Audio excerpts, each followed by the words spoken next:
तो ये एक एंटी वॉर पोयम है और ये वर्क आपको बताता है कि लड़ाई से कुछ हासिल नहीं होता, सिर्फ बर्बादी होती है और लोगों की जानें जाती हैं। पोयम को शुरू करने से पहले आपको हिस्टोरिकल बैकग्राउंड समझना बहुत ज़रूरी है।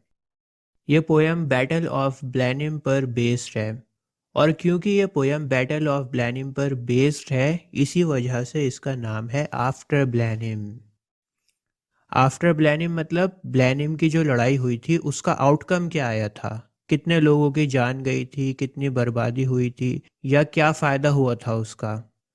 बैटल ऑफ ब्लैनिम 1704 में लड़ी गई थी।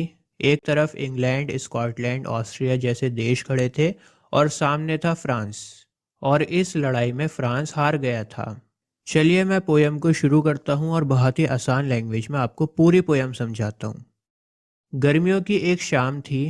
कैस्पर नाम का एक बूढ़ा इंसान झोपड़े के बाहर बैठा हुआ था। कैस्पर अपने ग्रैंड चिल्ड्रन को खेलता हुआ देख रहा था गार्डन में। एक बच्ची है जिसका नाम विलिमीन है।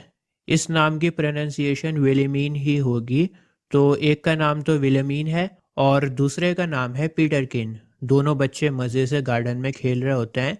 खेलते खेलते गार्डन में पीटरकिन को एक गोल सी चीज़ मिलती है।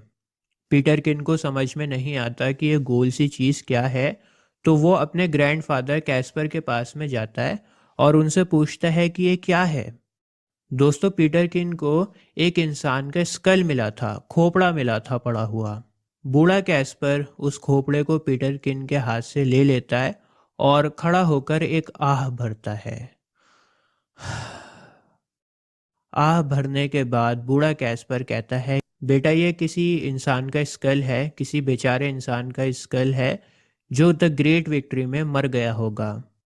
अब देखिए आयरनी, देखिए एक इंसान का खोपड़ा पड़ा हुआ है जो दिखाता है कि लोगों की जानें गई हैं लड़ाई में, और लोग बहुत तकलीफ में होंगे, बर्बादी हुई होगी लड़ाई की वजह से, जब भी तो खोपड़ा मिला है पड़ा हुआ। लेकिन फिर भी कैस्पर बोलता है कि द ग्रेट विक्ट्री।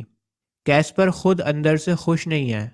हम लोग जब आह भरते हैं तो कोई दुख का माहौल होता है, वहाँ पर भरी जाती है। तो ये दिखाता है कि कैस्पर अंदर से खुद खुश नहीं है, लेकिन फिर भी वो बोलता है कि the great victory. The great victory इसलिए बोल रहा था वो क्योंकि उनका देश जीत गया था, उन्होंने फ्रांस को हरा दिया था। इसके बाद बूढ़ा कैस्पर कहता है कि इस तरह की बहुत सारी खोपड़ियाँ तो मुझे गार्डन में मिलती रहती हैं। इस जगह पर हजारों हड्डियां, हजारों ढांचे पड़े हुए हैं, और जब कभी भी मैं खेती बाड़ी करने जाता हूँ, फार्मिंग करने जाता हूँ, तो ज़मीन खोदता हूँ, और जब मैं ज़मीन खोदता हूँ तो ज़मीन में से बहुत सी खोपड़ियाँ निकलने लगती हैं। हजारों लोग कुर्बान हुए थे इस ग्रेट विक्ट्री के लिए। दोबारा से क्या बोल रहा है? ग्रेट विक्ट्री बोल रहा है। जैसा कि मैंने आपको बताया कि कैस्पर का देश जीत गया था लड़ाई में, इन लोगों ने फ्रांस को हरा दिया था। तो बस यही एक वजह थी द ग्रेट विक्ट्री बोलने की। मान लो दो कंट्रीज़ के बीच में लड़ाई होती है, ए और बी। बहुत बुरी तरह दोनों कंट्रीज़ की लड़ाई होती है, लाखों लोग मारे जाते हैं, हर तरफ तबाही होती है। अब अगर इन दोनों कंट्रीज़ में से कोई जीत भी गया तो ऐसी जीत का क्या फ़ायदा? और यही मैसेज ये पोयम भी देना चाहती है। चलो मान लिया कि आपकी कंट्री जीत गई, लेकिन ऐसी जीत का फ़ायदा क्या होगा जब हज़ारों लोग मर गए, इतनी बर्बादी हो गई, सब कुछ तबाह हो गया। तो अगर आप जीत भी गए तो ऐसी जीत का क्या फ़ायदा? ये इस पोयम का मैसेज है, ठीक है। पीटरकिन खड़ा हुआ बहुत ध्यान से अपने ग्रैंडफादर की बातों को सुन रहा था। पीटरकिन बहुत ज़्यादा इंटरेस्टेड था वॉर के बारे में जानने के लिए, क्योंकि छोटे बच्चों को वॉर के बारे में कुछ पता नहीं होता। बच्चों के लिए ये एक नया टॉपिक था। तो पास में विलिमीन भी खड़ी हुई थी और दोनों लोग बहुत इंटरेस्ट के साथ सुन रहे थे। तो पीटरकिन ग्रैंडफादर से कहता है कि मुझे लड़ाई के बारे में और बताओ, और पूछता है कि ये लड़ाई क्यों लड़ी गई थी, क्या वजह थी लड़ाई लड़ने की, क्यों इतने सारे लोगों को मारा गया था। कुछ तो रीज़न होगा इतने सारे लोगों को मारने का। दोस्तों, बूढ़े कैस्पर को खुद नहीं पता था कि लड़ाई क्यों शुरू हुई थी। छोटे बच्चों को क्या बताता, उसे खुद नहीं पता था। उसने ऐसा सुना था कि ये द ग्रेट विक्ट्री थी, बहुत बड़ी जीत थी, उसने ऐसा सुना था। और आसपास के सभी लोग द ग्रेट विक्ट्री बोल रहे हैं, सभी लोग अपने मुंह से तारीफ़ें कर रहे हैं। तो इसी वजह से कैस्पर भी द ग्रेट विक्ट्री बोल रहा है। जैसा सब बोल रहे हैं वैसा ही कैस्पर भी बोल रहा है। बाकी उसे नहीं पता कि ये लड़ाई क्यों शुरू हुई थी। लोगों ने कैस्पर को बताया था कि हमारी बहुत फेमस विक्ट्री हुई है, हमारे देश का नाम हुआ है क्योंकि हम लोगों ने फ्रांस को हरा दिया। बस इन्हीं बातों की वजह से सभी लोग खुश हैं। कैस्पर बच्चों को अपनी ज़िंदगी का एक इंसिडेंट बताता है। कैस्पर कहता है कि जब वो बहुत छोटा था, एक ज़माने की बात है, वो बहुत छोटा था और उसके फादर ब्लैनिम नाम की एक जगह पर रहते थे, रिवर के पास में। उस ज़माने में फ्रांस के लोग आए थे और ब्लैनिम गांव में आग लगा दी थी। चारों तरफ आग लगा दी थी जिसकी वजह से बहुत सारे मासूमों की जान चली गई थी। सभी गांव वालों को आग लगने की वजह से इधर उधर भागना पड़ा, अपने घर बार छोड़ने पड़े, सब कुछ छोड़कर भागना पड़ा और भागकर शेल्टर ढूंढना पड़ा। और मुझको भी अपने फादर के साथ भागना पड़ा। कैस्पर अपनी कहानी बता रहा है ना बच्चों को कि जब आग लगी थी उनके गांव में तो उसे भी अपने फादर के साथ भागना पड़ा था। कैस्पर कहता है कि मैं अपनी फैमिली के साथ में इधर से उधर भटकता रहा लेकिन हमें कोई शेल्टर नहीं मिला। हम लोग एक जगह से दूसरी जगह भटक रहे थे।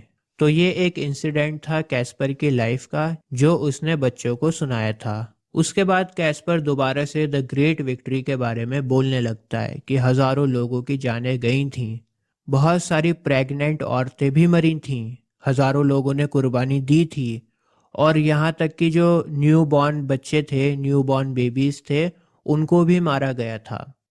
लेकिन फिर वो कहता है कि जब इतनी बड़ी लड़ाई होती है, इतनी फेमस लड़ाई होती है, तो फिर इस तरह की चीज़ें तो हो जाती हैं।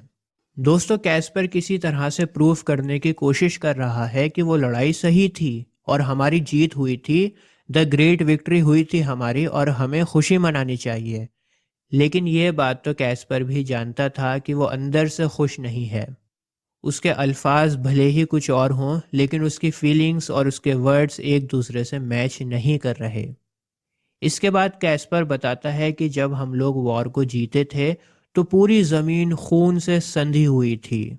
पूरी ज़मीन लाशों के ढेर से ढक चुकी थी और वो लाशें धूप में पड़ी हुई सड़ रही थीं। लेकिन फिर दोबारा कैस्टर कहता है कि इतनी बड़ी और इतनी फेमस लड़ाई थी तो ये सब तो होना ही था। दोस्तों, कैस्पर की बातों में दर्द था।